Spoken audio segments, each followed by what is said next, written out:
No Brasil, há um empresário que cobra R$ 1 milhão para você ter um almoço com ele. E tem gente que paga. E eu entendo isso, porque todos querem estar próximos de alguém que já viveu o que essa pessoa gostaria de viver. Todo mundo quer estar perto de alguém que já respondeu as perguntas que esse alguém faz. Nós gostamos de estar perto de pessoas influentes, pessoas poderosas, e isso me faz lembrar de um personagem bíblico que eu tenho refletido muito nos últimos dias, que é a vida de Neemias, que não é simplesmente um personagem, nós estamos falando de uma pessoa real que viveu no mundo real, na vida real, com dramas e desafios reais. E essa pessoa não tinha só um almoço com a pessoa mais influente daquela época. Neemias tinha todas as refeições, era café, almoço, lanche, janta, com o rei Ataxerxes, que era a pessoa mais poderosa, mais influente, mais temida também daquela época. Neemias desfrutava desse ambiente que muitos de nós buscamos e gostaríamos de viver. E Neemias não pagava nada por isso. Ao invés de pagar 1 milhão por um almoço, na verdade, Neemias recebia para fazer o que fazia. Neemias era um profissional. Neemias era o que nós poderíamos dizer de um profissional, um funcionário público de alto escalão, a pessoa de maior confiança de um rei. E o que acontece na vida de Neemias é que, mesmo desfrutando desse ambiente, um dia ele pede para sair e se envolver com uma realidade muito diferente da realidade que ele vivia, porque ele pede para ir se envolver com ruínas de uma cidade quebrada. E a pergunta que ecoou na minha mente, no meu coração, enquanto eu refletia ali no livro de Neemias é: o que leva uma pessoa a deixar o palácio para se envolver com ruínas? A vida de Neemias me intriga nesse ponto, porque a maioria de nós trabalha e vive para conquistar o palácio. E Neemias, vivendo no palácio, resolveu se envolver com ruínas. Se você não lembra a história ou não sabe da história, Neemias é um livro da Bíblia e no capítulo 1 e no capítulo 2 narra principalmente essa fase onde Neemias ouve um relato no capítulo 1 que o seu irmão e uns amigos trazem em relação a Jerusalém. Eles chegam até Neemias, Neemias pergunta como é que está o povo, e ao se preocupar e se envolver com o povo, fica sabendo que a cidade está vulnerável, os muros estão em ruínas, e naquela época uma cidade que tem os muros em ruínas demonstra uma cidade fraca, vulnerável, onde o seu próprio povo também fica deprimido por estar frágil e exposto. E então Neemias entra num período de oração e jejum, e depois nós vamos falar um pouco mais sobre isso, porque quero refletir em outros vídeos também acerca de outros aspectos da vida de Neemias. E depois dele entrar nesse período de busca e entendimento em Deus, ele vai fazer uma proposta para o rei. Mas no final do primeiro capítulo de Neemias, ele revela qual era a sua função no palácio e diz que ele era o copeiro do rei. Muitas vezes as pessoas confundem essa função de copeiro do rei como se fosse um garçom. E não era isso que Neemias era. Neemias era mesmo a pessoa de maior confiança do rei Ataxerxes. Então você pense não só conviver com a pessoa mais poderosa de um tempo, mas também ser você próprio a pessoa de referência e de confiança desse rei. Por que que Neemias era a pessoa de maior referência e confiança? Porque naquele tempo uma das formas de se matar um rei era por envenenamento. Como era muito difícil acessar o rei, muitas vezes através de influências, contactos, você poderia talvez chegar ao envenenamento daquele rei por comida ou por bebida.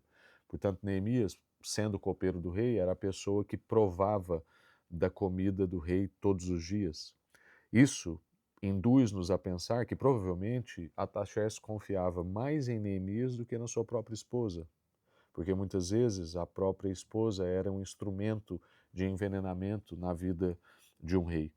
Então, Neemias é essa pessoa, né, de alta confiança do rei, mas que parece-nos que tem um coração ah, que faz parte de um outro povo. Neemias está numa realidade de exílio e servindo muito bem como um profissional muito competente e de confiança naquela realidade, mas demonstra um coração para uma outra realidade. E aí vem aquela pergunta novamente: o que que faz alguém se importar com uma ruína que não é sua? Porque se alguém deixa o palácio para se envolver com ruínas, é suposto que essas ruínas sejam diretamente afetadoras dessa pessoa. Mas não é o caso de Neemias. Neemias é uma pessoa que já nasceu em exílio. Neemias não nasceu em Jerusalém.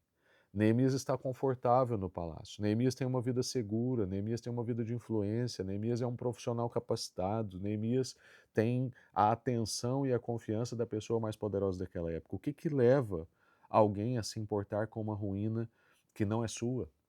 Neemias não tem obrigação legal com Jerusalém. Ele não era, por exemplo, um sacerdote. Por que que isso é importante? Jerusalém é a cidade do povo de Deus. Então, se a cidade do povo de Deus tem um problema, logo de quem que é aquele problema? São dos sacerdotes, é um problema dos levitas, é um problema de um profissional da religião. Quantas vezes eu e você não vivemos isso, talvez na esfera de igreja da qual você faz parte? Existe um problema na igreja? Ou nós olhamos para a cidade e vemos um problema na cidade? Ou nós olhamos para o nosso país e vemos um problema do testemunho da igreja nesse país? Mas você é um advogado, você é um professor, você é um dentista, você é um médico, você é um empresário, você é um profissional autônomo, um profissional liberal, e você olha e fala assim: isso não é problema meu. Isso é problema de um pastor, isso é problema de um presbítero, isso é problema de um diácono. Neemias poderia ter arrumado esses argumentos. Ninguém esperava que Neemias fizesse alguma coisa ou que ele resolvesse aquele problema. Mas Neemias, de alguma forma, sente aquele problema como se fosse dele. Ele assume a responsabilidade por aquilo como se fosse mesmo um problema dele, porque de fato era. E depois eu quero falar mais disso com você. Mas muito provavelmente eu e você conhecemos pessoas que já fizeram isso. Enquanto eu preparava essa reflexão para trazer para você, eu me lembrava de um pastor muito querido do Brasil, que tinha um ministério muito estável, numa denominação muito bem estabelecida no país, com um salário provavelmente muito bom. Eu não conheço o salário dele, mas sei que pessoas daquela denominação, com a igreja do porte da qual ele pastoreava e com a reputação que ele tinha, e infelizmente eu digo tinha no passado, porque já não tem tanto quanto era, e isso é parte dessa decisão que ele fez, mas essa pessoa então com tudo isso, nesse entre aspas aqui palácio, nessa realidade segura, desfrutando de influência, de algum poder, com uma vida boa, um dia viveu uma experiência numa favela do Rio de Janeiro que o marcou profundamente. E ele então mudou a vida por causa daquele episódio. E ele decidiu se envolver com ruínas que aproximadamente, que provavelmente, né, que talvez, na nossa opinião, melhor dizendo, não não era da alçada dele, não era da esfera dele. Talvez ele poderia pensar, tem pessoas mais capacitadas para isso do que eu, afinal de contas, eu vivo num bairro privilegiado, afinal de contas, eu já tenho um rebanho grande para cuidar, afinal de contas, eu já pastorei numa igreja tal e tal. Mas ele, quando se deparou com aquele episódio e viu uma situação de injustiça profunda como uma criança, e a dor da família, ele nunca mais conseguiu ser o mesmo. Ele decidiu se envolver com aquilo. Ele decidiu, de imediato, não simplesmente deixar o palácio para se envolver com ruínas, mas ele decidiu, ainda que estivesse numa realidade de palácio, se envolver com ruínas. E depois, ao longo da sua vida, ele acabou deixando mesmo o palácio e tem se envolvido com ruínas, vamos dizer assim. Com isso, eu não quero dizer que há um problema com o palácio. Não há um problema em si, não há mérito superior de uma realidade com a outra. A grande questão é, existe uma causa, existe uma situação que você consiga se envolver e que aparentemente não é da sua responsabilidade? Você consegue se envolver com coisas que não diz respeito só às suas necessidades imediatas? Você consegue extrapolar o óbvio do seu envolvimento? Você consegue e conseguiria, talvez, deixar realidades privilegiadas para se envolver com ruínas, principalmente ruínas que aparentemente não são suas? Situações de injustiça na sua cidade? Neemias, por exemplo, poderia ter olhado para Jerusalém e pensado: isso é problema dos sacerdotes, isso é problema dos levitas, ou pensado: isso é um problema do governo. Se tivesse um governo de direita, não estava assim, ou se tivesse um governo de esquerda, não estava assim, ou se tal pessoa tivesse feito uma melhor gestão, as coisas não estavam como estão. Mas Neemias não procurou encontrar culpados. Neemias se envolveu com aquela realidade.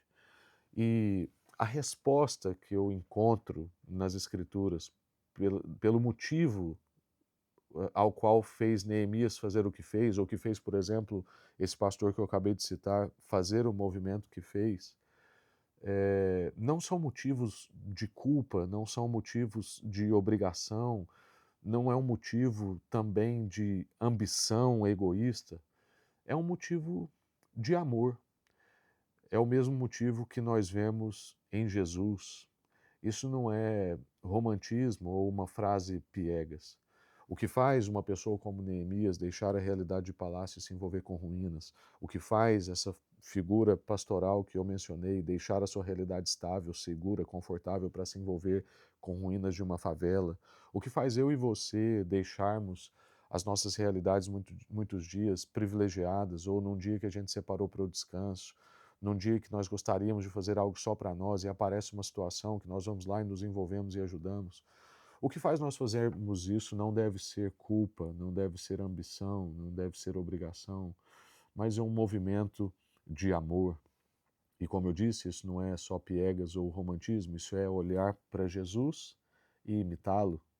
Quando nós lembramos, por exemplo, de um texto como Filipenses, no capítulo 2, nós vamos ver que Jesus deixou a realidade do seu palácio para descer às partes mais baixas da terra e se envolver com gente como a gente. Se nós lembrarmos de João, no capítulo 1, vai dizer que no princípio ele era o Verbo, mas o Verbo se fez carne e habitou entre nós. Nós vamos ver várias menções nas Escrituras que vão nos mostrar que Jesus desce, que Jesus revela para nós que quem ama, desce. Quando nós lemos João capítulo 13, Jesus, tendo certeza de onde veio, de quem era e para onde ia, então pega a bacia, toalha e desce, e lava os pés dos seus discípulos. Então, o que leva alguém a fazer isso é um motivo que faz a pessoa dizer que esse movimento vale mais. Vale mais do que um almoço de 1 milhão, vale mais do que contactos com influentes e poderosos, vale mais do que o meu conforto, a minha segurança e a minha estabilidade. O movimento de amor vale mais. E eu não quero que concluir agora esse vídeo com uma aplicação muito arrumadinha. Eu quero terminar com uma pergunta. Você, em alguma área da sua vida ou em algum momento da sua existência, já sentiu o peso de uma ruína que não era propriamente sua ou que não era tecnicamente sua? Um problema da sua cidade que você culpa um governante, um problema da sua igreja que você responsabiliza o pastor, um problema da sua casa que você responsabiliza o seu cônjuge ou os seus filhos. Alguma vez você já se envolveu com uma ruína próxima a você que aparentemente não era sua? O que fez você assumir esse peso? Ou se você ainda não fez esse movimento, eu quero te convidar à reflexão de, olhando para Jesus, procurar ruínas que tecnicamente não são suas, mas que você possa se envolver com ela. No próximo vídeo eu quero tratar de um dos problemas que eu considero ser o principal ou dos principais problemas ou erros da espiritualidade moderna. E Neemias, de novo, vai ajudar a gente a perceber como é que nós podemos olhar para esse erro e como é que nós podemos responder a isso e trabalhar melhor a nossa espiritualidade. Até lá, Deus te abençoe.